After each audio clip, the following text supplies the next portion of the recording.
After all, it was the nature of 20th century capitalism that everyone should scam everyone, and he who scammed the most ultimately won the game.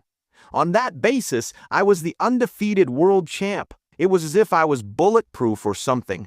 How many times had I cheated death? When it's all said and done, it's the energy we send out into the universe that often comes back to us.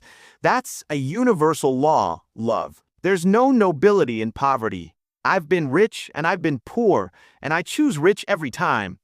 At least as a rich man, when I have to face my problems, I can show up in the back of a stretch limousine, wearing a $2,000 suit and a $20,000 gold watch, and believe me, in retrospect, I remember feeling somewhat relieved that the chaos and insanity would finally be behind me. Look at them.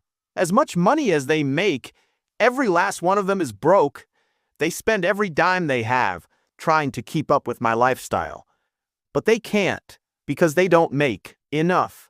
So they end up living paycheck to paycheck on $1 million a year. It's hard to imagine, considering how you grew up, but nevertheless, it is what it is. But what I sincerely hope is that my life serves as a cautionary tale to the rich and poor alike, to anyone who's living with a spoon up their nose and a bunch of pills dissolving in their stomach sack, or to any person who's considering taking a God-given gift and misusing it, to anyone who decides to go to the dark side of the Force and live a life of unbridled hedonism, and to anyone who thinks there's anything glamorous about being known as a Wolf of Wall Street. People don't buy stock, it gets sold to them.